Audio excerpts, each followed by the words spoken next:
back. Welcome to another edition of the Sports One. And we are back. We got the full crew in the house. That is what it's all about. The Yankees, out of any team in the league, are the best equipped to handle a blow like this. I think there is a higher power at play here. He's due law of averages. That dude is the ultimate scrub. It's trash. Yeah. Every person you have in there is fucking trash. Next game, you're going to see a big performance. You can see it in the end of the game, and I'm just totally stoked and excited for this. And we are back. Welcome to another edition of the Sports Port here on a Wednesday. Barnes and Tony once again. A lot to get to. Obviously, the disappointing loss last night. I'm sure all my fellow Yankee fans out there feeling the same way. I mean, luckily, you do have another chance today. But it obviously, as disappointing as it gets, what's going on with you, brother? Not much, Brian. Yeah, definitely a tough loss last night. I was obviously watching the game. But I don't know. I think you got a lot to look forward to today. And I do believe they're going to force a game 3, and then obviously I would imagine at that point, I mean, it would be honestly put away for the Yankees, to be honest. So yeah, it's tough. Is like it all makes sense in order to win those next 2 games, bounce back today. But then the hard thing for me, and me, I mean, I am as positive as it gets in these situations.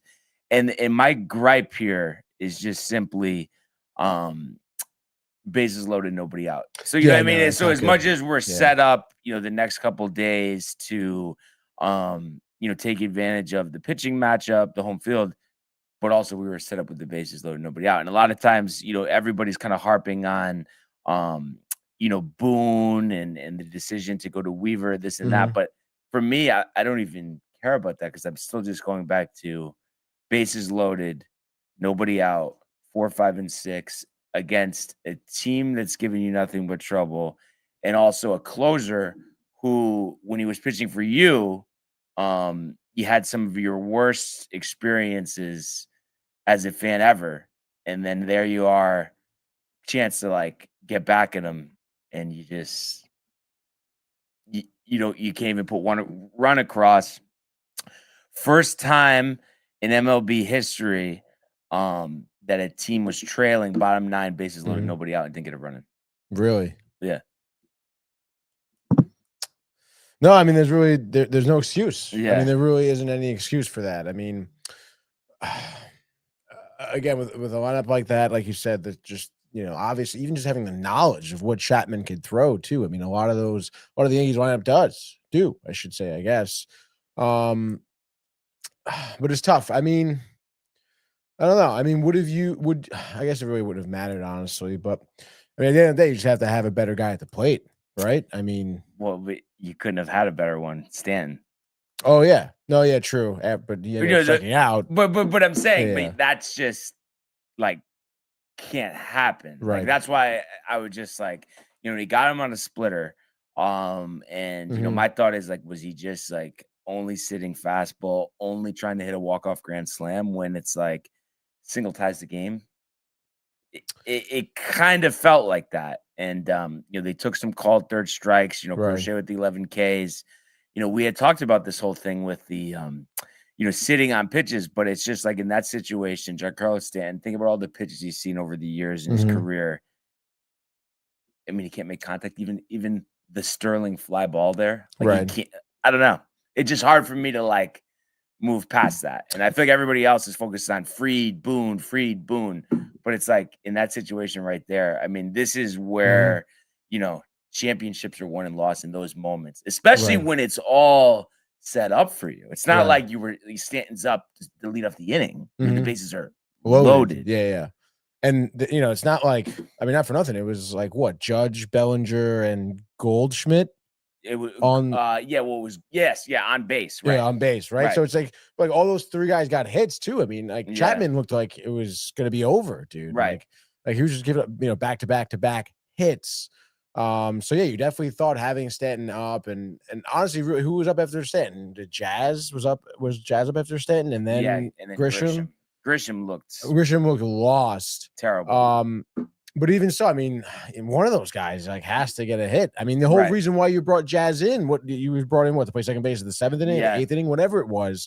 Like, you obviously brought him into the game because you like needed his bat, and then he absolutely, stumbled to the plate. So, yeah, dude, it is tough, and I do think that Stanton was maybe sitting fast, but you kind of almost tell by the swing, right? Just wasn't at all close to making contact with it. Exactly, and you kind of it was almost like halfway in his own swing, he realized like what was kind of happening. He kind of like saw how like just yeah, dude, it's tough. It is tough, dude. So, but I mean, again, you got to be sitting here thinking like, oh, like tonight, like, I mean, the offense is gonna be there, the lineup is gonna be there, right? Like, yeah. I guess it's just still like it's just tough to have a great feeling just because this is such a short series. So it's like now there's no margin for error, and it's just like I don't know, just in that moment. Of course, I mean, obviously, any fan's gonna feel like this, but in that moment, I just wanted it right there. I mean, it would have been a legendary win. Completely different feeling today, and then it's like but then it's like you finally check that box of, not only beating the Red Sox, but like just a tough situation coming through in the playoffs, not playing to the narrative. And then, you just don't. And then I was talking to Matt on the train on the way back, but it's just like, and again, like, it's like you win the next 2 games, you advance. So it's a new season at that point.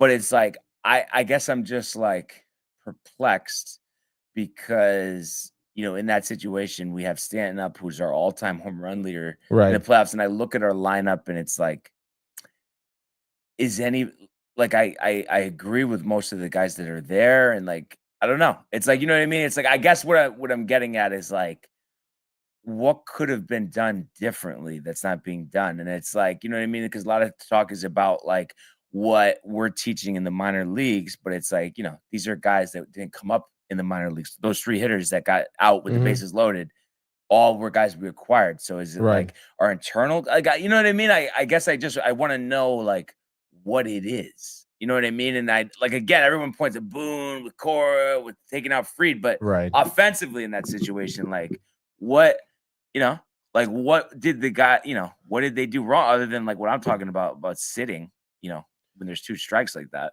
Yeah. I'm trying to remember the other 2 at bat. Grisham also striked out, right? Swinging. Yeah. And this is why, again, Grisham could have a good night, but it's just like, dude, like he didn't even come close to making contact. How did Jazz get out? Was he the fly ball that no one moved up on? No one moved up on it. It feels like if Dominguez pinch ran for Goldschmidt, he scores. Obviously, you don't get a hit anyway, so it doesn't matter. But I didn't understand that move either. Yeah, I guess so. I don't know. They were talking about that almost immediately. The second Paul Goldschmidt got on base, they're like, "Oh, are they going to pinch run for him?" I was fully expecting that. But I mean, I don't know. People didn't think that, or people didn't. I mean, I like from what the broadcasters say, like, "Oh, anyway, you're not going to like tie the game with that run anyway." Yeah, but it's like, why wouldn't you want the best chance of scoring? I know, it is kind of odd, right? It's like, okay, so you want Goldschmidt there. What if he needs to tag up? And then it's like, well, he doesn't. And then now you know what I mean? I don't know. It's just like you want that run in when you can get it in. No, yeah, absolutely. Yeah, I don't know. Maybe he just thought like, oh, Goldschmidt, maybe more of a veteran mind, like wouldn't be too antsy on the base paths. I don't know. But it is. I mean, there was a couple of managerial decisions. That one, taking out Fried was one. I mean, what like? Do you think that was the right call though? Like, if you were Aaron Boone in that position, like, are you taking Max Fried out? He always does that, and it's like, dude, he had 102 pitches. He didn't have 122, 132. And in that moment too, I was saying batter to batter. I knew that he was going to take him out because of the lefty righty thing. So obviously, those are the analytics. Getting in the way. And then it's like, but then also we have to think player wise, like Luke Weaver should be able to get out the 8 and 9 batter in the Red Sox lineup and not give up 3 straight hits to blow the lead. So it's like, so now, you're not going to feel comfortable putting him in. No, you're not. But yeah, excuse me. I think terrible. Chicken terrible. Actually, it was kind of, I didn't get when I had it, just sausage and pepper, but then Chief, dude. graciously, Yes. he couldn't finish his, so he let me and Matt have whatever we wanted out of it. So That's pretty got awesome. a couple pieces. Yeah. Sausage and peppers. Yeah, it was good. Yeah, it was good. But yeah, so you think about, the decision to, go to Weaver there. And then also too, so I'm still like more just focused on the bases loaded in the ninth, but you just in hindsight, when like these are the things that I could kind of see when people are getting mad about like analytics and stuff, the decision to bench Jazz and Ben Rice, especially Ben Rice, who has been the hottest hitter on the team, hit 2 home runs the game before. And it's like you want Rice against Crochet. It's like, as you saw last night, Tony, lefties, righties, switch hitters, players from Mars, it's not going to be easy to hit Garrett Crochet. So why not? No matter Best hitters. Yeah. Right. I mean, no, yeah. I mean, I think those are signs that of a bad manager. And I mean, they were also talked about during the broadcast. Rick and Dave were talking about it as well. And I mean, I don't know. I mean, not for nothing. If the broadcasters are saying it during the game, everyone's talking about it after the game. Like, don't you think it should be pretty obvious to Aaron Boone, like, what the better move should be? And he's not really necessarily making the best moves for the lineup, right? Like, well, no, but Brian Cashman directed it, so that means it's right. He's never been wrong. Oh, but again, like I said, though, don't you agree though? Bases on nobody out though. It's like that's a player move, and those were 3 of your best hitters up. That's right. Totally right. And I don't know. I mean, Chapman did look good though. Like, nonsense though, Tony. You know what I mean? Right. And then also on top of it, first team, I think, to strike out 13 times and not draw a walk in a playoff game. So not the first that you want. So that's what it is at the end of the day. It's just like you don't care what the reason is. You know what I mean? It's like you just don't want it to happen. So it's just I don't know. It's, I guess you just try to win tonight. But boy, like, I definitely want to look up, 3rd, 4th inning tonight, and it's like 5-0. I mean, that's the type of game you need to get momentum back. I feel like if there is a game 3, you do have the advantage with Schlittler going against Ely. Definitely. He's barely pitched in the majors. But it was just all right there for the taking. That's just happening. It just, it really felt like the way that they were playing coming into this game, that they wouldn't fall back into, the traps and just the way that they've played in previous postseasons. I really didn't think, they would. And also watching, being there live, it's, I thought that they weren't that far off with the Crochet, especially early on. I think as the game went on, then he piled on some more strikeouts, but Caballero hit one to the warning track. There was a couple balls. So Goldschmidt too. That they just missed. So that's what was frustrating. It didn't seem like, sometimes like you'll face a tough pitcher and it's like you're barely even fouling pitches off. Yeah. It's just like or everything's just into the ground. It wasn't like that.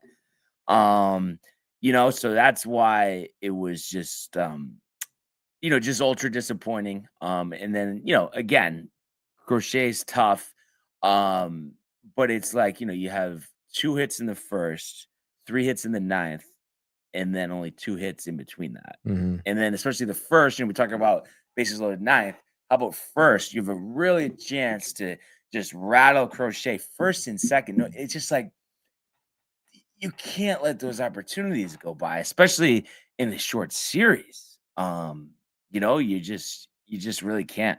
So it's tough too, and kind of crazy because, like I said, me with the positivity. Matt last night after the game, take a guess what he said. Next 2 days, winning percentage. I'm sorry. Say that again. Matt after the game on the train. Yeah. Take a guess what he said is percentage, like he feels like, of them winning the next 2 days. The next 2 days? Yeah. I would hope it's pretty high, dude. It should be like 75%. Said 90. 90. All right, that's good.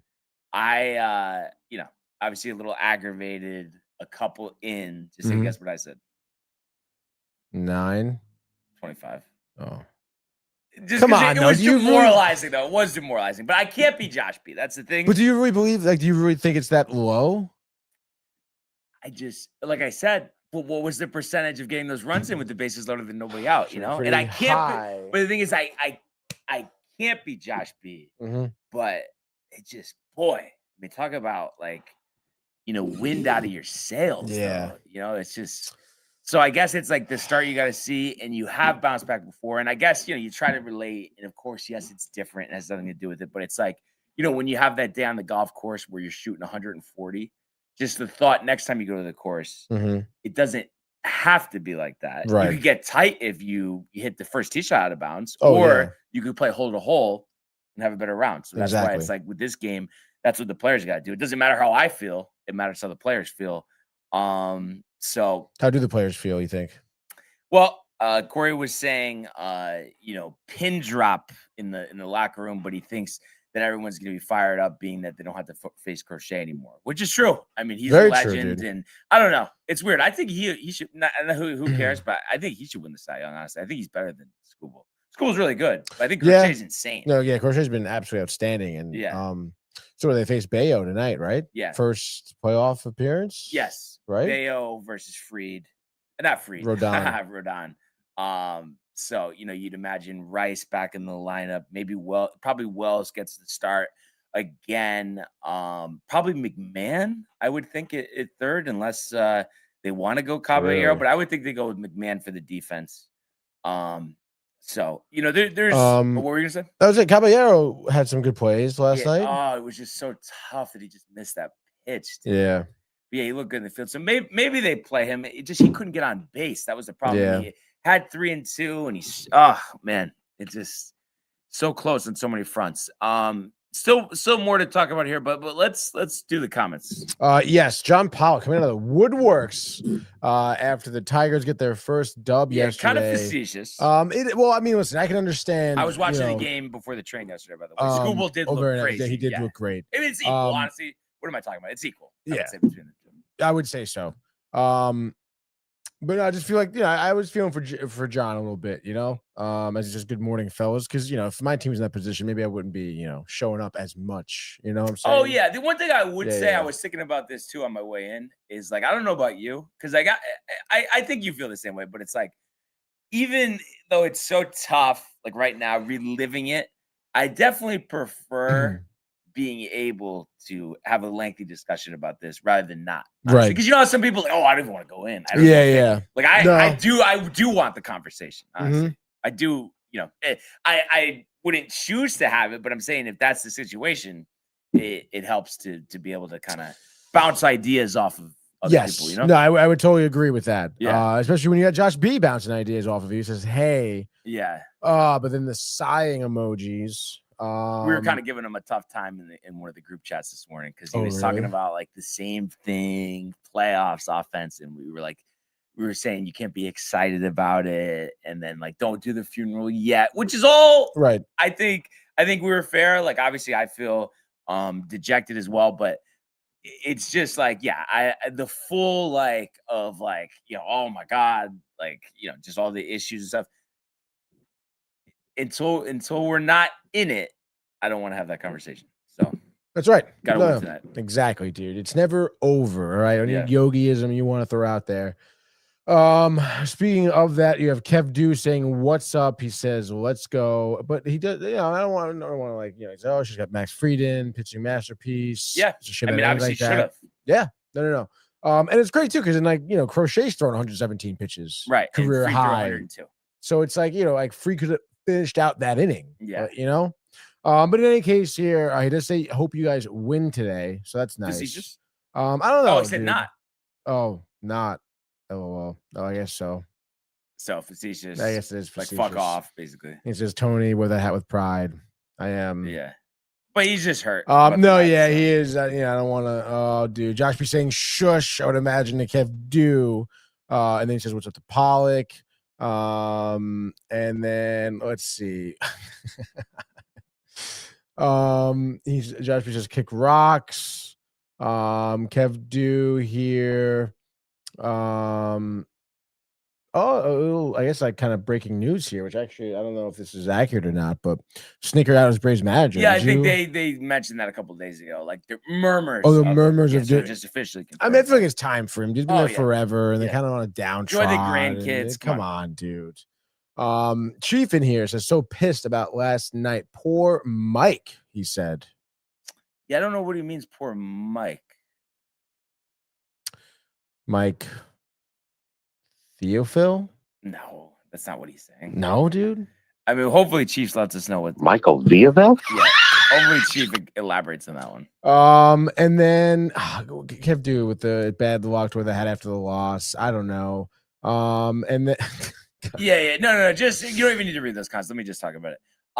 Yeah, Kev. Like honestly, what I would say in all like respectfulness, like shut the fuck up, really. Okay. It's not about the Mets, all right. And it's like there's nothing to say. Like you're not in the playoffs. Give it a break and just don't be Michael Butka. Don't be Matthew Ryan. You complain about them. Well, you're being one of them right now. And it's pathetic. All right. So just wanted to get that out there. Pen to paper. Tough. Yeah, writing that one down. Yep. Goon Collector's also in here. Says tears my eyes last night, infuriated. Yeah. No, and again, I know, broken record, but I think it really is worse because the bases were loaded, nobody out. Like if they had just went 1, 2, 3 against Chapman, it would have felt better. No, I think you're right, dude. It's almost like having that hope, having that like, not even hope, dude. I mean, bases loaded, nobody out. Like, I mean, Jesus, dude, you're thinking like at least you're tying the game, right? Yeah. It is super tough, dude. Yeah. Yankee Stadium though was absolutely rocking though the entire night. It was dope to see like postseason, like it was 2 awesome. outs, Matt 2 kept strikes, saying like this was so sick. Oh like, my god, obviously, until the end. And he was talking about Matt. Probably Matt Orkerton and Mike because I use the name so much. One of my bad carriers. LOL. And then let's see. Goon says it's the way we lost, not that we did lose. It sucks that we lost, but I thought we had the entire game. Yeah, absolutely. Yeah. I mean, I know a lot of people talking about can't expect to win 1-0. Which is true. So that's why again, 9th inning. It just that's where it is, and you just got to be better today. And it's like it should feel like going to Bayo versus coming from Crochet. Mm-hmm. I mean, it should feel like batting practice, and I don't think you handled him that bad, all things considered. I mean, he's striking out double digits against any team. It's not just you. So I don't know. Bayo, I mean, last time 4 earned against us. I mean, there really shouldn't be an issue. Dude, like, this is like the no excuse. Like this, like this is like either you have it or you don't. I mean, there's no in between. Oh, we have a few more going in here. Ernie says tough L, but we got 2 more. Let's freaking go. Let's go, Ernie. And then Chief, heads up, Barnes. We are the better team. We effing got No, I this. mean, you're right. You're right, Chief. Yeah. No, and it's just you have to move on, But like again, it's better that I'm not playing the game, so it doesn't matter if I'm still thinking about the bases loaded because as long as they're not. That's the important thing. And just like I said last night, with the fast start, you need that tonight. Get the momentum. Obviously, the Volpe home run was huge. Ridiculous. You just needed more. Kev, you realize like as you keep taking rips out of the the wax, that it doesn't get funnier. It doesn't make any more sense. You still like the Mets. You still like the Raiders. So the fact that you go out to other teams, I mean, it's kind of embarrassing, bro. Sorry. And I know you're going to rage out, Yankee fans, but it's just like, you have no leg to stand on. Like, it's foolish of you. And then Goon Collector says, Boone, legit repeated the same mistake of last year's World Series where they could have left Fried one more inning. Boone got into a game of chicken with Corey, took Fried out just like Cole. I can't get the image out of my mind. I was ready to name my second born after G if he came through. It killed me on the inside, and it's horrible driving home 2 hours thinking about it, of course. And then Kev always with it. Kev, you're ripped all the time, okay? It's always like, oh, not today, I swear. Like, come on. And then Chief says, today's a new day. Exactly. Today's a new day. So you just got to go with it. You just got to run with it. And we go back to that Instagram one more time. I just wanted to say something. Okay. Do we know who that is? Lazaros? No, but he said good afternoon from Greece. I mean, international. He's not in here anymore though, so he's not hearing us, I guess. No, but I'm saying it's so cool. No, well, it's great, dude. Greece is sick. I've always wanted to go. Yeah, you know, I feel like it would be sick. I just don't want to go on tours of like the statues and stuff. I don't need to see that. I don't mind that. No, I just don't want just one. No, why? Because what am I gonna do? Look at it? Yeah, you're gonna learn about it a little bit, dude. Yeah. Oh yeah, dude. I'm dying to go back to school. The bobblehead, dude. That's like history, though. I'm dying to go back to school. Like, isn't it cool that maybe people died or defending some type of like library building thing? Oh yeah, it was great. Anyway, gyro. And then it's crazy to me that he made the same mistake. Yeah, like I said, I mean the offense still needs to be better, but it's like I was saying this before it happened in the stands. You could ask Chief, you ask Matt, Cooch. It's, when someone's rolling postseason, a shutout, okay? A shutout. I mean, why are you going to be anxious to get them out of there? Like, you know what I mean? It's like, and it's not like it was 120 pitches. It was 102. And it's like, imagine if he tried to do that to Garrett Cole, what he would have done. I mean, he might have fought him, honestly. And then Kev says, you better not lose the Sox. I'm going to go in. I don't want to hear I made the playoffs. Kev, you have no leg to stand on. Like, your team can barely ever make the playoffs. Like, it's like how many it's a losing battle, bro. It's like you're looking for it and you're hoping to like hype it up, but then you realize, wait a second, I just like all shit teams and they don't do anything. So what am I talking about? And then Ernie says, how you hating from the outside of the playoffs? You couldn't even get in. Chris Brown voice. Exactly. It's pathetic. And that's Kev, you define a Met fan. So that's what I would say. It is almost good that you're doing this because this is why people don't like Mets fans because they do stuff like that. And then Chief says, we didn't have our best offense out there last night. No reason to take him out. We pay him for this exact reason. And then Goon says, because game 3 will force them to go relief game. Well, I mean, it just depends how it goes. I mean, if we get there, Cam dialed in. I mean, you that's another, like, I don't care. Like, oh, worried about that. No, if he's dialed in, like whoever's dialed in, you just keep him in. It doesn't matter. Yes, certain things you're not going to throw 150 pitches. We get it. But if somebody is dominating the lineup, you keep him in. And then Ernie says Boone put himself in the corner. Yeah. But I've just never agreed with that too. And like, just even in regular season games, it's like, 2 outs, nobody on, retired 12 in a row. Oh yeah. I want the lefty-lefty matchup. Just get out of the inning. What are we talking about? And Kev not making any more sense. We don't even put it up. It's embarrassing. I'm not even, like I said, I said what I need to say, and it's just he wants to make himself feel better, but it's not working. And I think he's too, as he's a little disappointed that I'm not like screaming because there's just no reason to scream because it's like we know the deal.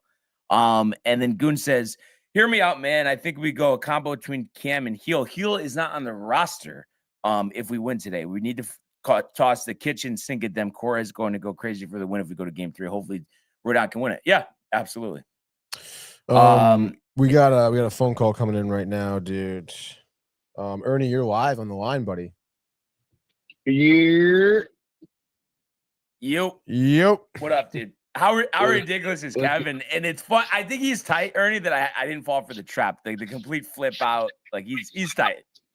It didn't work. I mean, listen, we don't. What's always been the phrase? We don't talk to people that ain't there. If you ain't there, you can't talk. Like talk next year. You didn't even make it. Shut up. Yeah, exactly. You're never even close. So it's like I don't know what we're talking about. fucking spend $800 million for walks and an early trip to camp. No, but you're Yankee fans. Like, it's like, dude, you hear yourself talking. He doesn't have a leg to stand up. Do you hear yourself talking? He doesn't have a leg to stand up. You embarrass yourself. Like, I don't know why it's like so hard for you to see that. Like, it's like nobody thinks it's like, wow, look at that Kev. He makes a lot of sense. What made me laugh was the last part that you said, like, oh, this is why people hate Mets fans. You're right. That's exactly why most Yankee fans hate. Yes. That right there is exactly why they get the fire. Define it. Like, it's a joke. How can we take that seriously? That's why they get the fire. Yeah. How can we take the fire? Yeah. Tony doesn't do as much, so Tony. No, Tony doesn't. I always say like, Tony's the model citizen. Always, like he's the exception, not the norm. Yes, exactly. But you know, Kev fit right in. We were waiting for it. I mean, that's why we laughed today, because it's like, all right, we're gonna hear from them, we're gonna hear from everybody else. But I mean, look, I think what Kev said last night, which makes me laugh that he's like this today. I mean, it's true what he said last night. He had a point. I mean, you can't get too down on anybody when it's a pitcher's duel. At the end of the day, it was a pitcher's duel for the majority of the game. I think Boone put himself in the corner by going all righties, because knowing that their bullpen is majority lefty, now you put yourself in the corner the rest of the game where you can't bring a lefty bat out, because you're gonna give them the lefty matchup that you know he doesn't want anyway. So it was kind of frustrating to watch. And I mean, I can't go past bases loaded, nobody out. I know everybody wants to talk about taking out free, but bases loaded, nobody out. First time in MLB history you don't score. I mean, that's what the game came down to. And the fact that it was against Chapman, who just screwed us over so many times, it's just like could have been the perfect ending. I really thought Stanton was going to come through there. I mean, look, I don't put this entire game on Boone. I mean, look, if you look at the game and you watch it from the beginning, we got 2 men on first inning, early. Yeah. You got to get those runners over. I couldn't believe get them in. You didn't bring them in. I couldn't believe Belly struck out. And then here's the worst part. After those 2 hits, the Yankees only got 2 hits off of Crochet after that. Right. Volpe twice. Right. So it's like, you guys got to show up, because it wasn't like Judge went 2 for 4, but Stanton didn't have the moments that we all touted him to have. Grisham looked awful. You know, Grisham looked awful. So it's just like, all right, look, all of us did not expect to sweep a series. We didn't expect to you know, we all kind of had a feeling that if we were going to lose a game, it would be game 1 against Crochet. Right. So let's continue. We have 2 more games. Hopefully we have 2 more games, but we play to live. We fight to live another day. It's not over. That's the whole reason you play a series. That's the whole reason you're in the playoffs, is because it's not done and you're playing against good teams. So, you know, keep your head up, go today and do what you can. Yeah, no, absolutely. And I think the thing for me, Ernie, is that, like, I understand all that. And I understood that it wasn't going to be easy, but it's just, I hate the missed opportunities. And, you know, you don't want to get like Josh and then think about the past years over and over in your head. But of course, that's going to come up. But I guess it's like the fortunate part of this whole thing is, even though, now your back's against the wall, you have to win the next 2. It is just 2 games, and you do have the advantage in both of them, pitching wise, and being at home. So it's just like you have to take one game at a time. But it's just, you know, I think after what we suffered through last night, it's like at the very least we want to see them come out and score 4 or 5 runs in the first 4 to 5 innings and have a couple run lead. I mean, that's what we feel like we need to see. Agreed. And we got to jump on early. We got to jump on Bello early. We can't let them get momentum. But at the same time, what happened the last series that we played against Boston? We lost game 1. We won the next 2.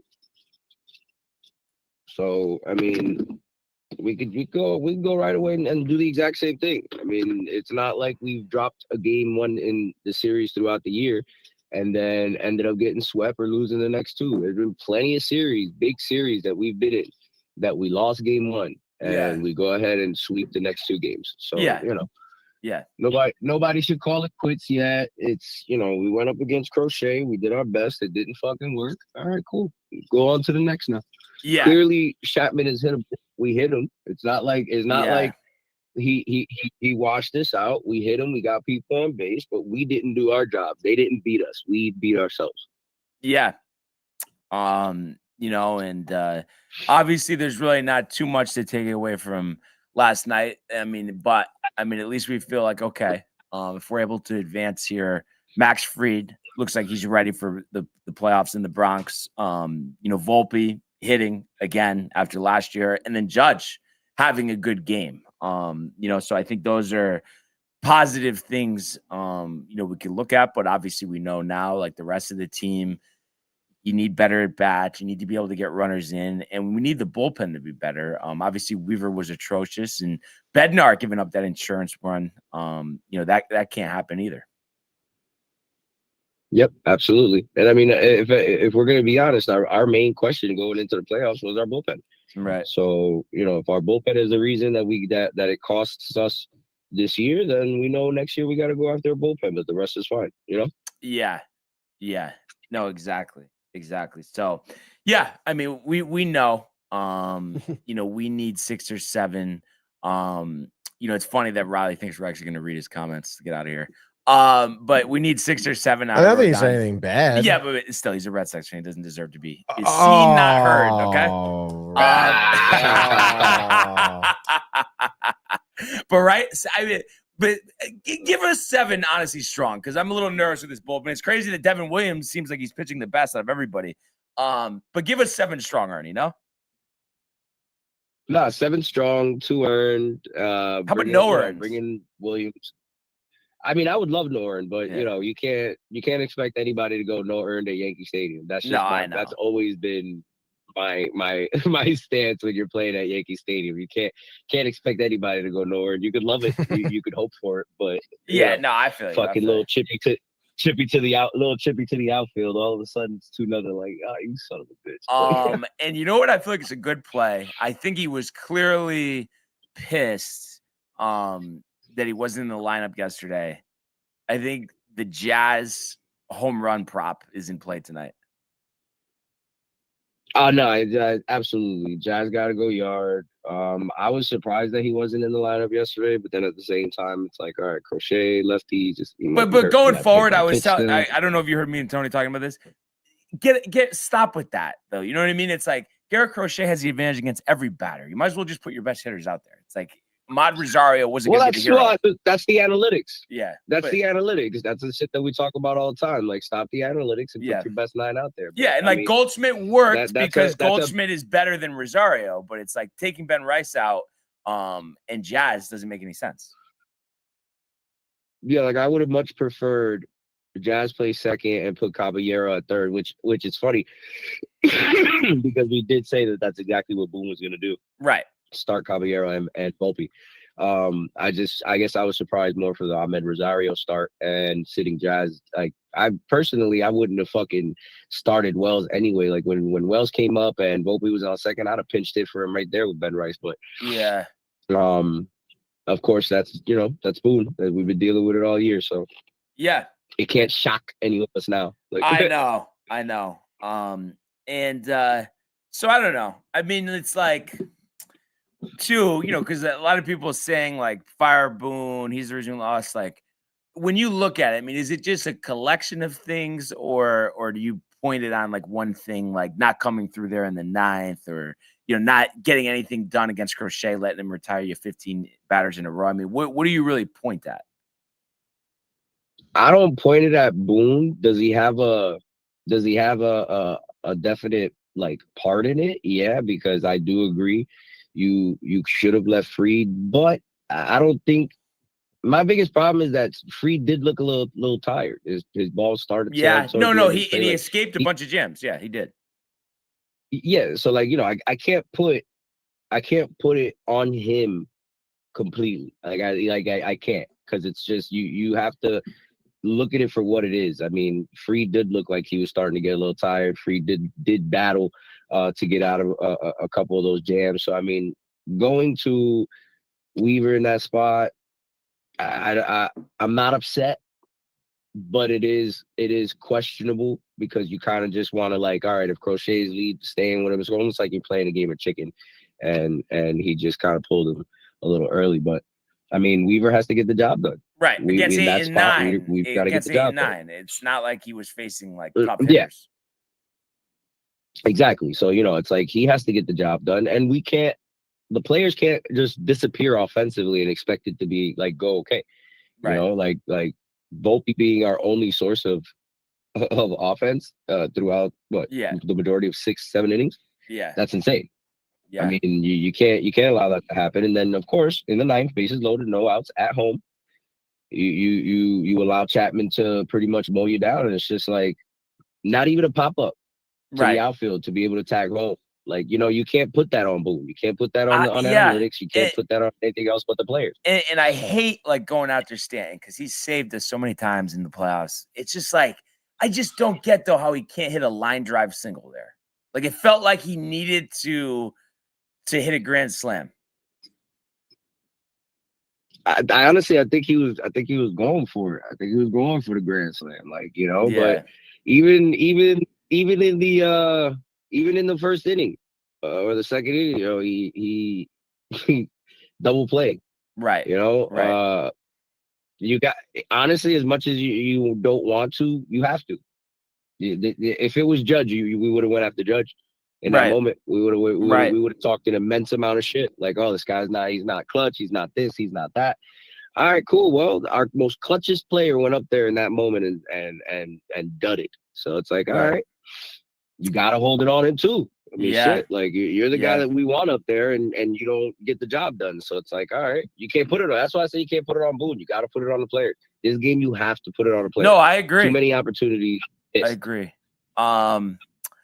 But like, no, and I know it's so tough because you don't want to generalize and think about, other years and stuff. But it's like, I guess the thing that just frustrates me is, like I look at the lineup, I look at the team we have right now, and it's just like, it feels like we have more than enough. So it's like in a situation like last night, I mean, is it as simple as just not having like a good approach and guessing too much? I mean, is that why you're not scoring more? Because you're guessing, you're sitting, and it's just not the right strategy? Is that why you're not scoring more? I think they're sitting. I think they're waiting. I think it's the whole home run or bust. I think small ball was not in their brain yesterday. Yeah. I think they were just trying to win it all in one swing. Everybody that came up after that at bat was just pretty much like, all right, hit a home run or a bases clearing double. Like nobody wanted to just, like I said, pop up. Give me a pop up. Yeah. Like, yeah. No, exactly. Give me something that simple. And it wasn't available. But it's tough though too, because like, obviously this has happened before, so it's just it feels a little frustrating, right? I mean, that it's like, and I know there's a different team every year, but it's like, you wouldn't learn from those past times and change your approach, You would want, but if it's the same people, right? Well, but it's kind of different though. But think about guys who didn't play last year. Caballero, Grisham, Rosario, Goldschmidt. All those guys weren't on the team last year. You know what I mean? There's a lot of guys that were playing. Bellinger. You know what I mean? Like this is a lot different team than last year. No, it is, but we also have to look at them as players individually. I mean, are any of them have ever been clutch? I mean, Cody, at the end of the day, he's known to be bad in the playoffs. So It's like, I don't know, someone from Dobbs Ferry. Can we? Someone from Dobbs Ferry, sketchy. No, it's definitely someone that's spoken I know. before. Yeah. I know. I don't have it saved though. Just hopefully it's just you see an inspired team from first pitch tonight, Ernie. That's all we could hope for. That's all we can hope for. That's all you can hope for is just hope that this L kind of pisses them off and they take it personal and they know that, all right, like I said, I don't think you could put this on Boone as much as everybody wants. You got to hit, man. I've said this for so long, and it's like hit. Yeah, he's not the one swinging the bat for you. And sure, yes, sometimes does the pitcher set up the tone for the night where it's like he can't even get through 5 and you're down 4-0 and that just ruins it? Of course, but you got that pitching performance last night. So that was just so frustrating because all these years of not scoring in the postseason, it's like, oh, well, we could do that to the other team. And then we finally did. And of course, once we take out the pitcher, the bullpen gives it up. So that was just the frustrating part. But you got to hope that you get both tonight, the pitching performance and the offense. So we'll have to see what happens. If you had to give it a score tonight, what's your prediction, Ernie? 5-2 Yanks. Let's go. That's what we need to do. So we need to see. So let's get it done, brother. Let's get it done. Talk to you guys later. I'll tune in. All right, thanks, Ernie. Peace. Are we giving Dobbs Ferry a call? You want me to call them back? Yeah, I guess, right? I guess. I don't know who it is. If it's a Mets fan, though, could you just hang up? Like, if somebody's just coming here to just, you know what I mean? Like, tell me, read me a Oh, they're calling right now. Unknown caller. Good morning. You're on the Sports Port. What's going on? It's Cullum. Oh, what's up, Cullum? There we go. So to piggyback off and continue with what Ernie's conversation, the number one thing I want to see right now, I need the head of analytics to come to the front of the congregation, and I need to see him in front of all of New York media, and they need to answer some goddamn questions. I'm tired of this facade of just like they're just people in the back. I imagine it's just like some gangly nerd in the back, just like, I think we should bench Jazz Chisholm and Rice. 57 home runs and 150 plus RBIs is not really worth it in the playoffs. Like, what nonsense are they doing? You go what gets you there. Like, right. I know the position of second base was weak this year and just overall across MLB, but Jazz Chisholm is still an all-star. He still had a 30-30 season. He is your everyday second baseman. I can move past the not playing Rice. He was an in and out kind of guy in the lineup, and Paul Goldschmidt looked good. And obviously Paul Goldschmidt's a veteran with many, many years of, I think he has over 2,000 hits. Like, I trust him to be, when it matters, he's an MVP. He's been a phenomenal player. And I don't know what it is with, sometimes with catchers, some pitchers decide like, I'd rather this catcher, I pitch better with them. If there's a 2% chance that Max Fried is better and is a little bit more comfortable with Austin Wells, then you absolutely do that. You want to prioritize your starter, your ace, to having it at his best. But what was it, 95, 98 pitches that they took him out on? 102, but I mean, it's the same thing. It's okay. Like he had another 20 pitches 102. Left. Yeah, and he's saying that in his press conference. Like, what's the point of an ace? What's the point of your guy? Keep him out there. If you go on further into these playoffs, that these games are every day. Right. You don't want to use Bednar 3-4 times in a row. Right. You don't want to just keep using these guys. It's seeming to me they have a very short leash on what is the list of guys that they trust in an important game. And you're going to have a lot of important games, and guys are going to be used 2-3 days in a row. Eventually they're going to be like, well, he's not available. He has 3.2 innings in the last 3 days, and now it's the fourth day. You can't use them. Like, the logic of this team, and I can't stand, like, honestly, the people that are going to say it's Boone's fault. I guess it's Boone's fault for the sense of he doesn't have the balls and the cachet to go in there and say, no, we're not doing this nonsense analytical shit. Like, these guys got us here. You put the same lineup out there that has gotten us to, they're in the wild card, but they have tied for the best record in the American League. So get them what got us there and stop with the nonsense. And I think they're going to obviously switch it up and go back to what works in game 2. And I still have the confidence, but if they ended up, failing in this series, you're only going to point back to game 2 and how foolish they are. And no one's going to answer for it. No one's going to look back and be like, whose decision was this? Well, the analytics told us it was the right decision. It failed, but we do it again. That's going to be their mindset. And no one's going to tell them differently. Yeah. No, I mean, I agree with everything. And I was speaking to it before, specifically with the lineup. It's like Crochet is going to be tough against anybody. So you might as well put your best guys out there. That should be something easy to do.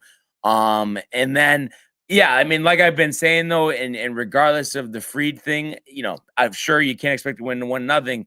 And I just feel like, though, it's like, what the hell was that? Like, I don't know what your thought was, but just with the bases loaded, nobody out, starting with the Stanton at bat. I mean, do you think those guys, like, they're just sitting? Like, I mean, I just don't get how you can't make contact there, get a single and bring in a couple runs. Yeah, I mean, we're looking at everything else that's happening. I think analytics was the decision to take Max Fried out at that time, whether it's, third time to the lineup, 102 pitches, the percentages go down, yada, yada, yada. Yeah, whatever the analytics told them, they made that decision. Whatever the analytics told them for the lineup, made that decision. So obviously you would have to point to, you don't know what the decision is, but I would lean towards they're just telling analytics of like, go for the home run there and just try to win the game with one swing, because that's what they're trying to do. Oh, bases loaded, no outs. We got 3 chances to hit a home run, and that's what they tried to do. Yeah. Oh, man, it just and to be the first team to not score in that situation ever. Think of all the playoff games, I mean, that's crazy, man. It's tough. I mean, in all honesty, like, how are you feeling for tonight? I mean, we've talked long enough over the last year about this. I'm in knots.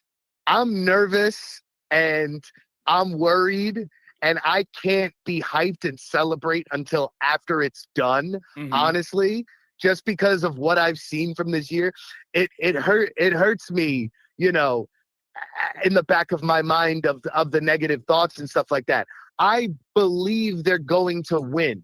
I believe and I hope and I think that they're going to win, but I'm still heavily nervous. Right. And, unless they rattle off, it's 5-0, it's 6-0, or 7-2, and they got a big lead, then I'm feeling good and confident. But anything short of a 4-run or better lead, I'm worried that the shoe is going to drop and something dumb is going to happen, and some analytical decision to say, oh, Duvall is a really good lane right here in the 7th, and then Duvall just ruins it for us. Right. Yeah. No, hopefully that doesn't happen. And then lineup wise, do you think, I mean, obviously Rice, you would imagine, would be back at first, unless they catch him and then have Goldschmidt play first. But I was just thinking with the righty up there. And then you think McMahon back at third, or do you think they start Caballero again? Honestly, I would go with McMahon. I would just go with your traditional, like, who is your starters? Right. And I would put Rice at the catcher, because I think the combination of the 3 combinations is either Rice or Goldschmidt, Wells or Goldschmidt, or Wells and Rice. Your best offensive option is Rice and Goldschmidt. And Goldschmidt is a professional. Right. Goldschmidt will know situational hitting and 2-strike approach, and he'll see pitches, and he's good. And I trust him in these big spots. He is a veteran who has been there and done that for over a decade in this league. And the thing is, like, your best possible guy off your bench is Caballero, because he can play multiple positions, and he led the league in stolen bases. He may not be the absolute fastest guy in the league, but he's one of them. And if you have a situation where you're up 2 scores, and Stanton gets a single and it's no outs, that would be the time to be like, you might not see, if it's 7th or 8th inning, you might not see Stanton bat again because you're expecting to win that game. So you want Caballero there as a bench to go in there. And Caballero has plenty of times has been able to steal second, steal third, and steal a run, and, steal a run with a sacrifice. You know what I mean? He's got versatility where you could put him in 4 different spots as a pinch runner or, even a pinch hitter or something like that. That's your best bet.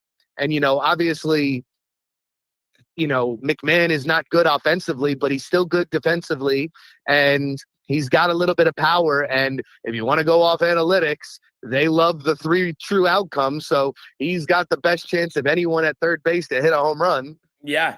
No, exactly. And yeah, I do like the defense. I do like what you said. I love Caballero. You controlling when Caballero comes in and he's automatically going to be on base rather than you start him. If he doesn't get a hit, he's not going to, or a walk, he's not going to be on base. So you want to use your assets. So I agree with that. And I think the biggest thing, it's just the formula that we wanted last night. And we got one part of it where you want your pitcher to give you at least 6.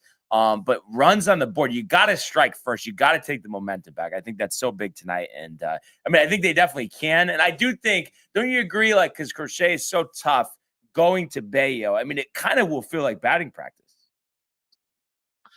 Yeah.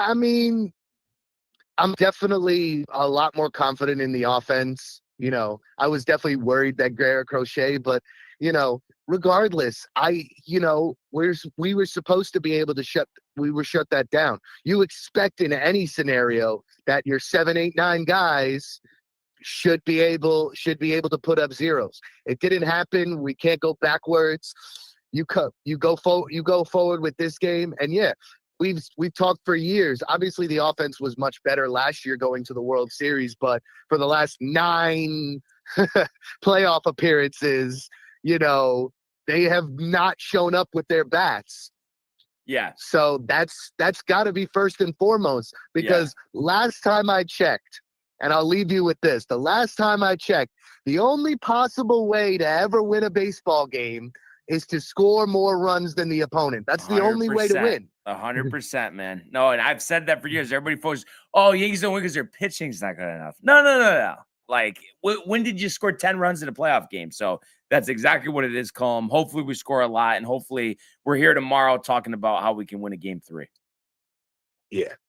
So, but thanks for the call, Colm. We really appreciate it, and let's go Yankees.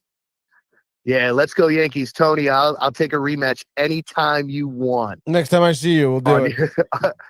I got you, bro. Later. All right, later, Colm.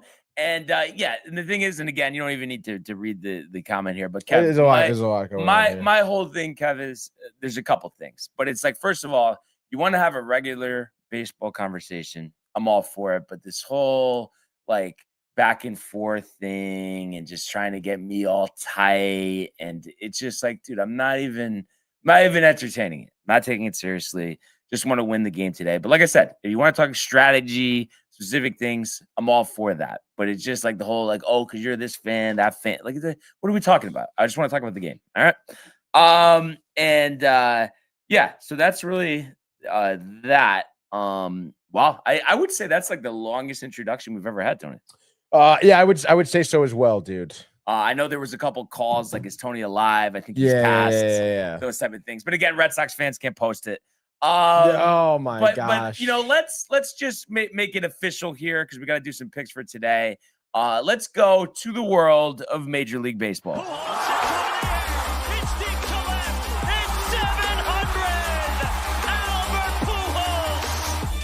What a play! Stop it! Yep. And Alonso cracks one of the Mets win the ball game. Out of sight. And it works at 100 miles an hour. 14 strikeout. Drove deep to left field. There it goes. See ya. All right, so today's MLB segment is brought to you by Velvet Llama, premium canned cocktails crafted by NYC bartenders with a playful spirit. Enjoy their award-winning espresso martini with Italian espresso and chocolate notes, the crisp mashed brown mule with Nigerian ginger, or the spicy margarita with organic agave and jalapeno. These ready-to-drink treats are made with the finest ingredients, Grab yours at velvetllama.com and ride the smooth wave with Velvet Llama.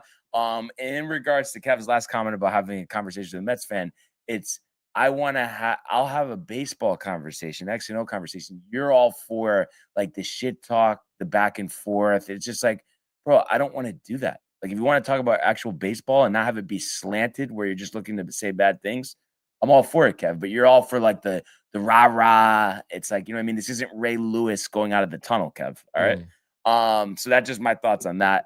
Now, pick wise, I was just thinking about this. I must have went. See, I haven't crunched the numbers yet, though. But I must have went 1-8, maybe. It must have been. I'm right? trying to think. All right, did I get I think I got every single one wrong because I said the Guardians, I said the Padres, I said the Yankees, and I said the Reds. Yeah. Maybe I got a total or two. I don't know. No, yeah, because you had the Guardians in the under. Oh yeah, I had the Yankees under. Yankees in the under. So that was 2, right? I don't know about the Padres. I think I had under for everything. You had the under for everything except for the Dodgers. Oh, so I went 4-4 then. Yeah. What about you? Hold on, I gotta do mine because I went Tigers under. And Kev, again, it's just you're not making sense, dude. You're the one that leads with that stuff. Oh, the rocker. So it literally sounds like that, and it's just like Padres again. Over. You want to talk about the game? Talk about the game, but it's not going to be some slanted conversation. It's just a waste of time. Dodgers. What was that for me? I went 5-3, and you're 4-4.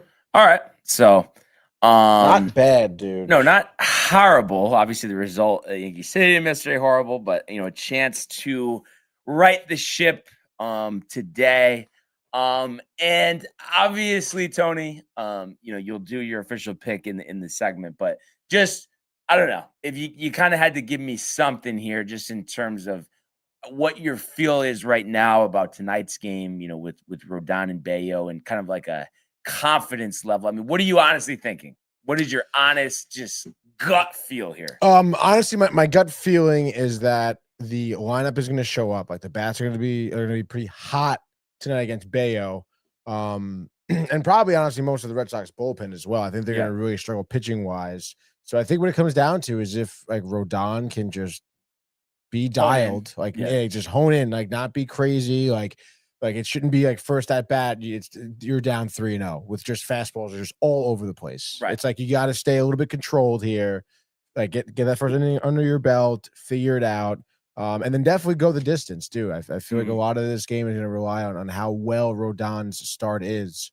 Because you did use a lot of bullpen guys last night. I know you can use them, tonight too, back to back. But you need 6 innings at Rodon. So I think that's going to happen. I think that they're going to score a lot. So I mean, if Rodon pitches well, I think you could very well see the 4th inning 5-0 scenario. And that all of that working, like, what is your confidence level with a percentage?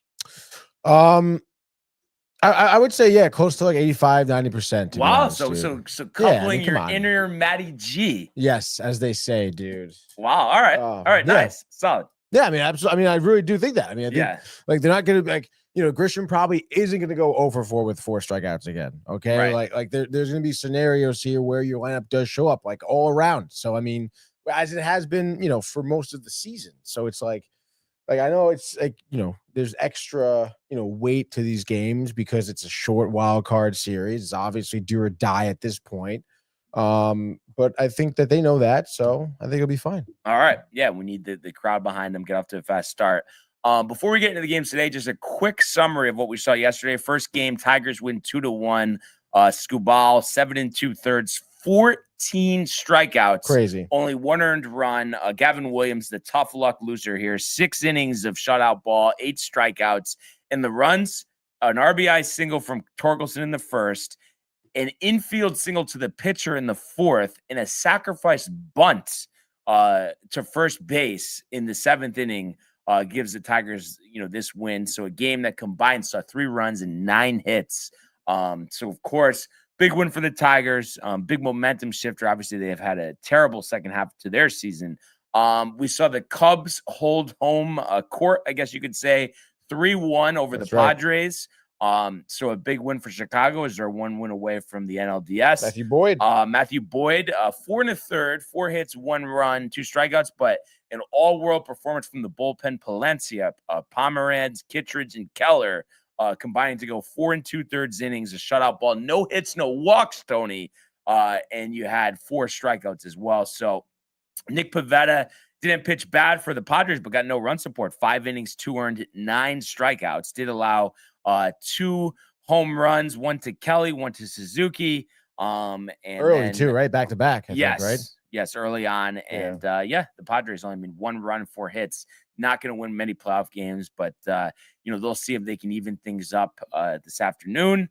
And then the late game, we saw the Dodgers 10-5 over the Reds. So just an absolute offensive onslaught for the defending World Series champs. I think Ohtani had 2, I think, right? Homers. Ohtani with 2. Yeah. Hernandez with 2. Kike. And then Tommy Edman also with a dinger. Blake Snell, 7 innings, 2 earned, 9 strikeouts, only 91 pitches, so did a good job. But that bullpen, 3 earned runs, and Kike Hernandez pitched in this game. I don't understand that. They pitched him in the 9th, or no, in the 7th. Oh, no. Never mind. Edgardo Henriquez.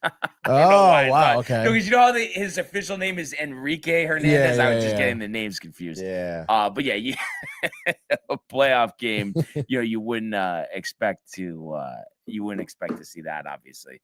But so that was our synopsis from yesterday. Obviously, on to today. Same deal with the 1 and 3 and 6 and 9. So the 1 o'clock, Mize versus Bybee. 3 o'clock, Cease versus Kittredge. So I guess the Cubs are going with a bullpen game, right? Andrew Kittredge is a reliever, right? Yeah. Bayo Rodon. Didn't he pitch last night?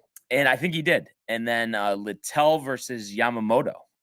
So 4 games, and be interesting. I mean, I would imagine we'll get some game 3s. I honestly think we get 3 game 3s, and then the Dodgers hold. I mean, that's what you hope. And of course, the Yankees are priority there. But I mean, just a huge opportunity here. Can you keep your season alive? Can you, right your wrongs, and can you move on from the disappointment of yesterday? I mean, that's what champions do. That's what really good teams do. And that's what teams with strong leadership do. You just expect nothing less from the Yankees tonight. And like I said, get off to that fast start and just take it from there. That's what you got to do. But let's strike up the music, Tony, and do a Wednesday edition, a wild card Wednesday edition MLB pick segment. And of course, brought to you by Velvet Llama. Absolutely correct, Brian. So let's go. You said we're going to see some game 3s. So let's see what happens here. Detroit starting off 1 o'clock. I'm not going to lie, dude. I kind of been enjoying the staggered start thing. Like yesterday, it was kind of cool. Before the trend, I was watching that game. It was kind of cool how baseball was on all day. But it's just I don't know. But it is tough. Like, it was because the Yankees hadn't started. But if the Yankees aren't in, it's tough for me to watch. Right. Yeah. But it was game hadn't started. Right. So it was good then. But then afterwards, it's not. Jeremy shot. All right. Let's not get too crazy. All right. Now let's go 1 p.m. The early game here, just like yesterday. Chicago, Cleveland, Detroit. We're at Progressive Field here for game 2. We just recapped Detroit. Seems like they're getting some more momentum. John Pollock poking his head out from whatever rock he was under.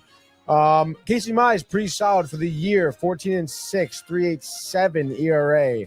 Obviously, he's a little bit more of a ground ball pitcher against Tanner Bibby. He looked pretty good. 12-11 record, 4.24 ERA. Not as good as Casey Mize. But nonetheless, Guardians backs up against the wall. I was mentioning yesterday about how, some of these, Cleveland batters had a lot of momentum going into this series. Blanked yesterday. What do you think? Guardians offense showing up? It's another low-scoring game, but the Guardians get the last laugh this time. And I think you will see Tanner Bybee step up 6 scoreless innings. And I think Jose Ramirez puts the team on his back. The only runs of the entire game, Tony, a 3-run homer, 5th inning, propelling the Guardians to a 3-0 win. So I'm going to say Guardians and the under. I know it's kind of tough, dude, but I don't know. I think I'm going to take Detroit here. I think Detroit sweeps. You're not seeing a game 3 here. I don't know. I would hammer the under, definitely. I think it's going to be a solid pitching duel again. I don't know. I guess give me Torkelson with like a 3rd inning, 2-run blast. Maybe Green tacks on a few later on. Detroit ends up winning 4-1. Mize goes 7 strong, 1 earned run. And just like that, the Tigers are in it, dude. Cleveland, all that good baseball at the end of September here for not. But I'll tell you what is good here is the next game, 3 p.m. ABC, Wrigley Field, Cubs, Padres. Same deal. You said it, Cease against Kittredge. Kittredge, the opener here, guy with 5 saves on the season who pitched last night going up against Dylan Cease. 8-12, 4.55 ERA, has been knocked around. This was another game yesterday that was very low scoring. I don't know, with these two pitchers, obviously bullpen for the Cubs, you thinking something a little different here? So Dylan Cease, you look at it, I think he's only had a couple starts. His ERA in the playoffs, I could be wrong, might be 12. But I would say throw the numbers out the window here. Dylan 6.5 Cease, over under. A tough season, like you said, much higher ERA than the type of pitcher that he is. And that ERA is 12.91 in the playoffs, but obviously it's only been 7 2/3 innings.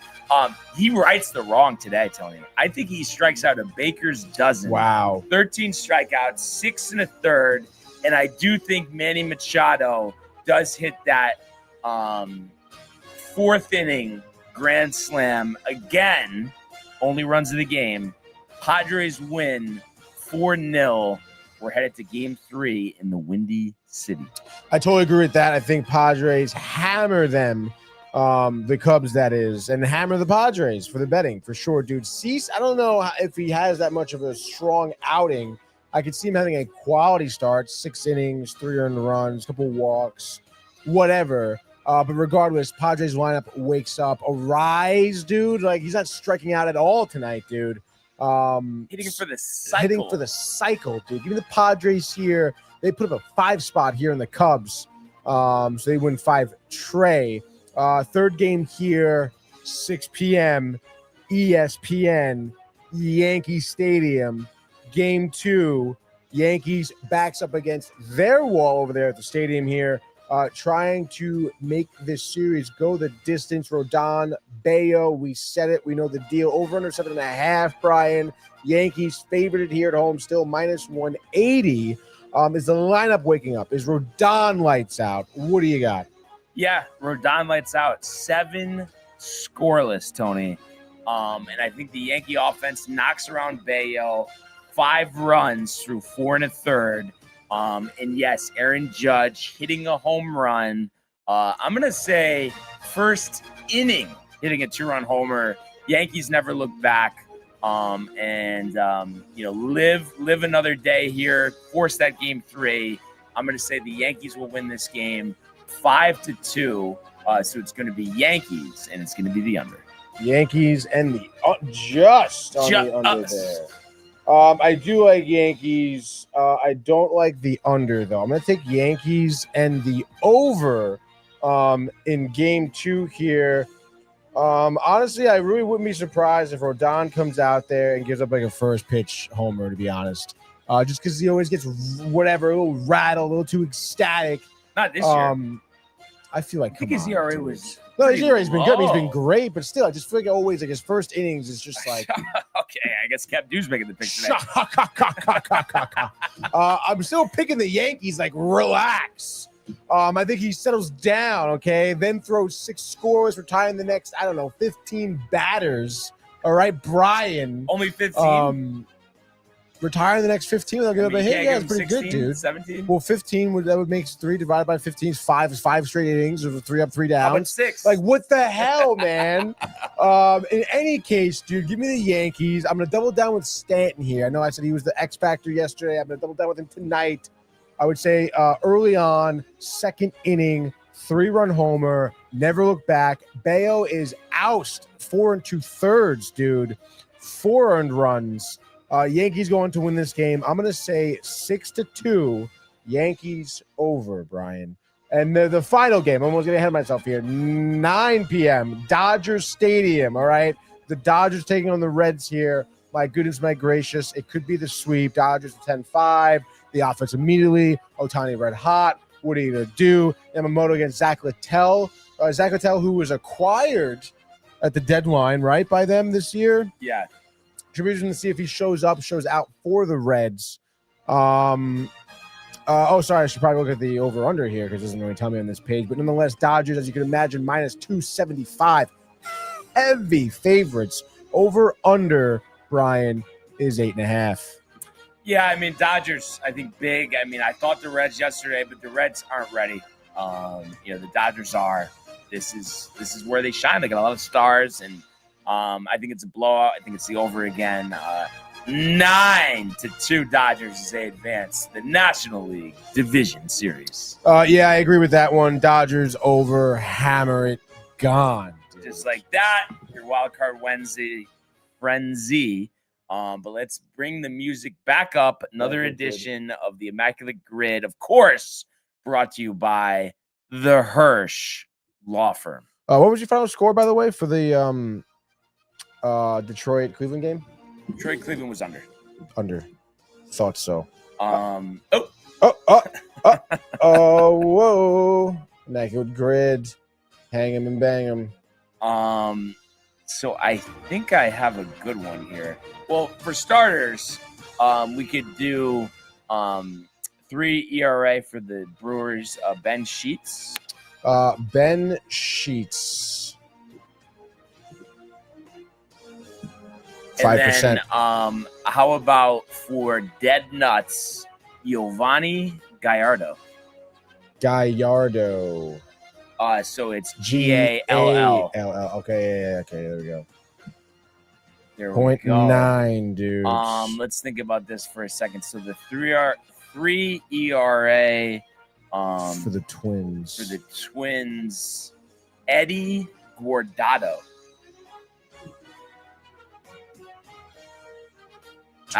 Nice, dude. All right, and then just thinking about here, for the Angels, like you think further back, obviously I'm sure Percival did it as well as K-Rod. But I'm trying to think somebody else.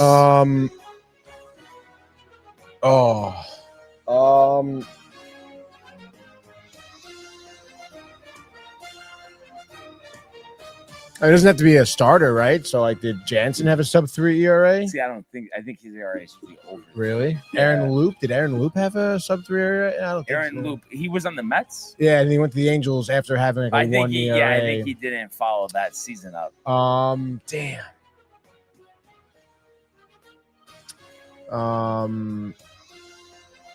Because I feel like Percival and K-Rod are going to be high. Yeah, you're right. Blues, Jays, Angels, Troy Gloss. But I wonder, is that too high? Blue Jays, Angels is tough. Yeah, we can fill this out. So actually, do Gloss. Do Gloss? Yep. All right. And then you could do Donaldson above him.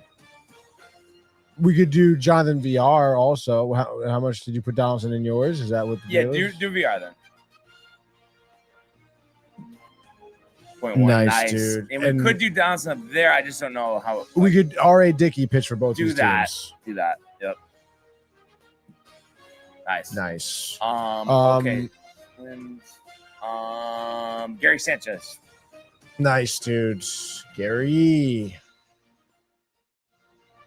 Nice. 2%. Orioles. What about? I think hate the Trumbo's going to Orioles, be dude. high, but there's got to be other guys, right? Not Nelson Cruz. Vlad Guerrero did it.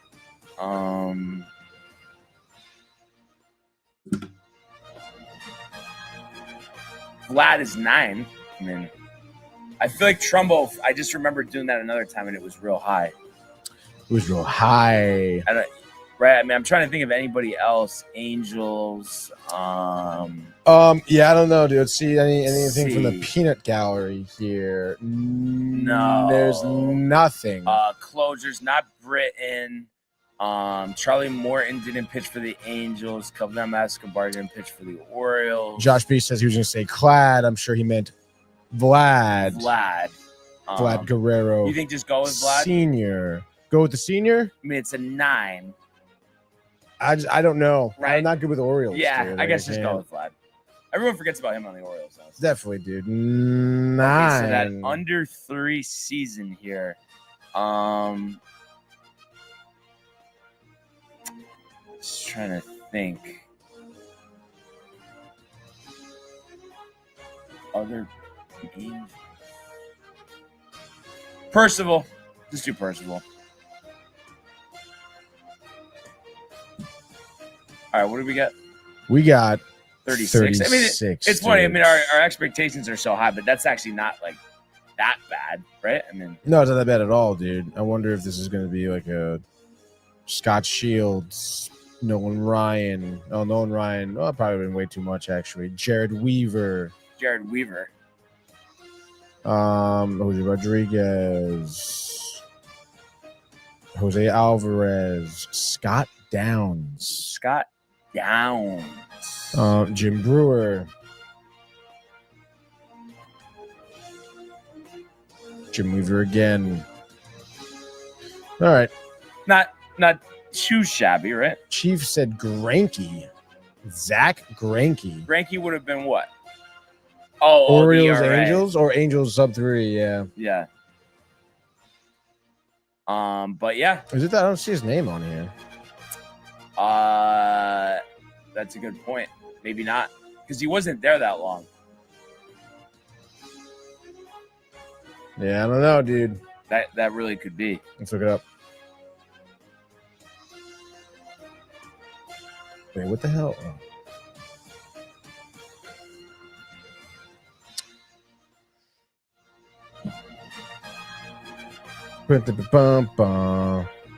Oh. Angels had a 3.53. Oh, that's why. Yeah, okay, that'll do it. That's what it is. But yeah, let's change the music. Get the football grid up. Dun dun dun dun.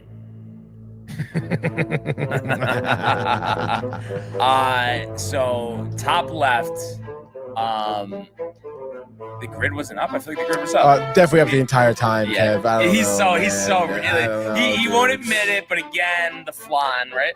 Yeah, I think it has to be. Okay, so 5,000 career rushing yards for the Cowboys. Alfred Morris.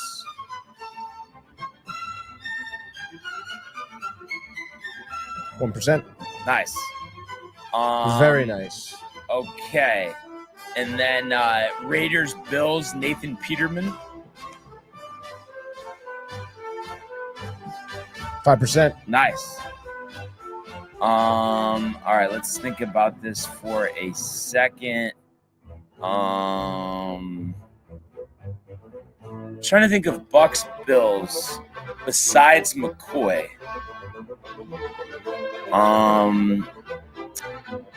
Fitz. You think Fitzpatrick is too high? I feel like maybe people don't think of him on the Bills. They definitely think of him on the Bills. Yeah. Not, yeah. That's hay. But didn't Rob Johnson do Rob Johnson? Bum, Wow, bum, Tony, how about that? But didn't Rob Johnson? You know who was his coach for the Bucks? Who? Gruden. Oh my gosh! During the Super Bowl, he was the backup quarterback, and Fitzpatrick was sick. 45. How about that? That is wild. All right, let's think about this now. Raiders, Cowboys, and then Cowboys, Bucks, Lions, Raiders. Lions, Raiders. We could do Amir Abdullah.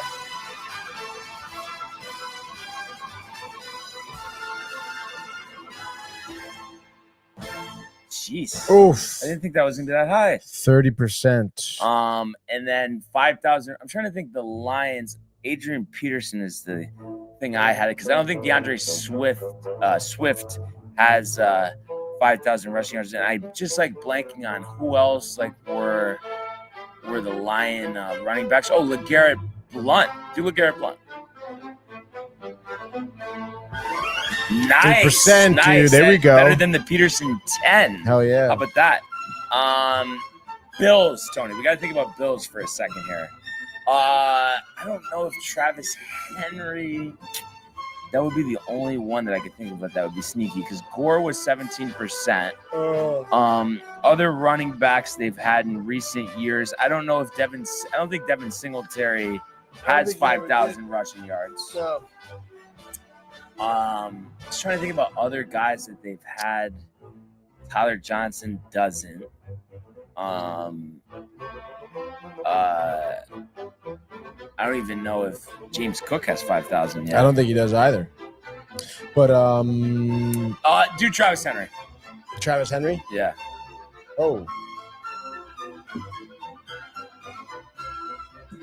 Nice, 10%, dude. Bang. Nice. I mean, making up for that 30. Cowboys and Bucks. Bucks. Pat Chume. Yeah, do it. Yeah. Nice, Chief. That's big. 4, Chief. I'm just trying to think. Did Jeff Garcia play for the Lions? Don't know. I know he played for the Bucks.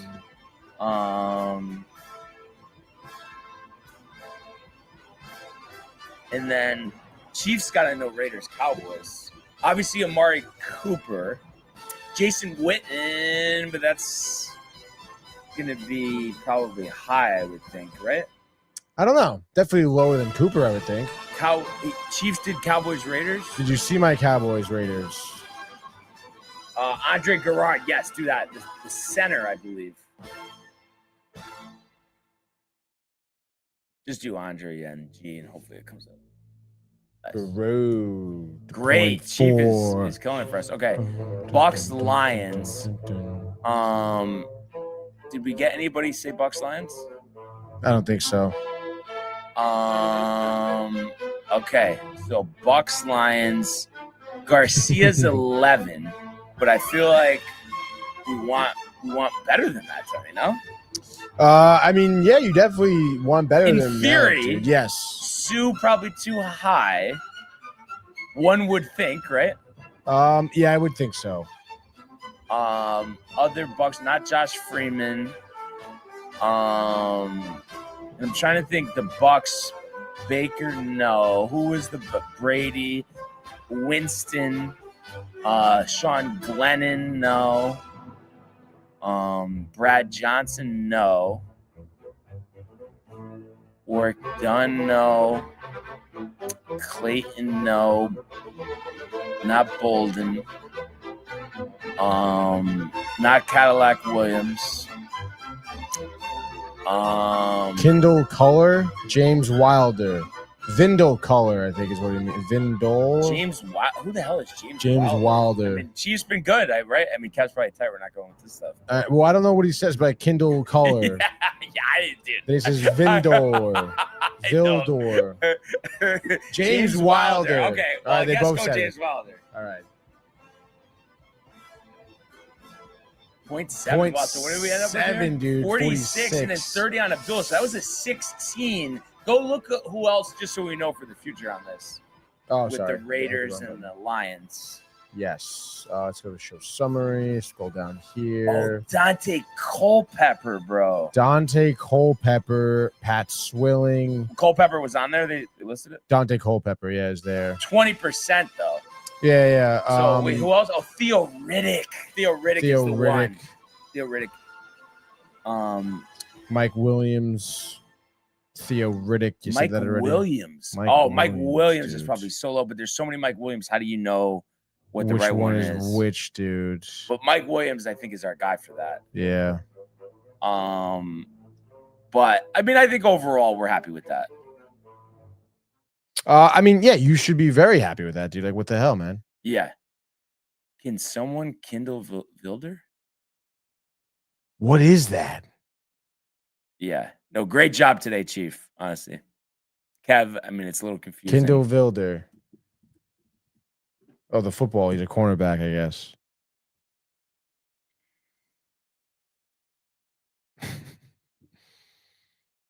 Kindle Lee Wilder, drafted by the Bears in the 5th round originally. And he's been on Tampa, Detroit, and Chicago, and Tennessee. So I guess. Wow. Yeah.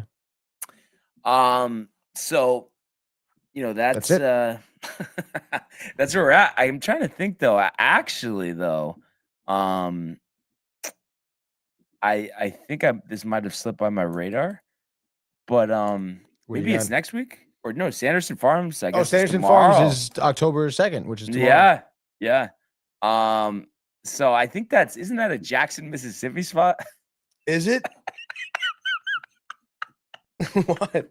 No, I mean, I can't explain it. It's just funny. All right. I'm gonna just a quick one over. So it is Jackson, Mississippi. So at least I know my stuff. What's so funny about Jackson, Mississippi? No. It's just more your look is just hilarious. I can't. But the prize fund is $6 million. The winner gets 1.8. You won last year, 23 under. You know, I would imagine we don't have the who's, but we do have a Meisner, a Henrik Norlander, Tony. Oh, nice. So let's see. So we got Griot, Bahatia, Thor Bjornsson, Hughes, Jacob Bridgerman, JT Postman, Bo Hassler, Rico Hoey, Davis Thompson, Minwoo Lee, Mark Hubbard, Lanto Griffin, Kevin Yu, Garrick Higo, and Rasmus Højgaard. And I think the issue here, besides its fall, there is a big DP World Tour event, the Alfred Dunhill. I heard them talking about that on PGA Tour Radio this morning. So, you know, you don't have a ton of golfers here, but I'm going to make it nice and easy. Nothing crazy, Tony. But I'm going to say Aske is more than due to win this. And I feel like I could see just like a dominant performance, maybe really accelerates his career. I'm going to say 21 under par. And then Meisner as a sleeper. I feel like I could really see that working well. Meisner has a history, you know, in these non-full field events. So that's kind of my thought there. What do you think? I guess give me the Postman. Give me JT Poston. It's been a while. Dude. It has been a while, is right. So I say give me Poston. I think he's more than capable to win this event. Would you say we need that golf grid, dude? Would you say you're gonna be dialed? Would you? I don't know. I mean, better chance of you dialed or someone pitching a no-hitter today. Oh God, I guess the no-hitter, right? Yeah, I mean, I don't know, man. The fall events, fall events is tough, dude. And I guess Griot would be my sleeper. Yeah. So 8:05 first tee shots, 8 o'clock on ESPN Plus. I would imagine before 4 o'clock on golf. I would imagine this is a damn, dude. I'm forgetting who's the guy that I met at Gaynor Brennan. Remember? That's at the desk. I feel like I followed him on Twitter. I can't remember his name, dude. You know what I'm talking about? No, he's not middle-aged guy. Yeah. No, he's like a little older than me. Oh, then I don't know. But you know what I'm talking about, though. You remember me talking about that? How I was paired up with him on the golf course last year? I remember that. And I just forget his name, dude. I could picture him too with like the glasses. Well, I guess when I'm watching this week. So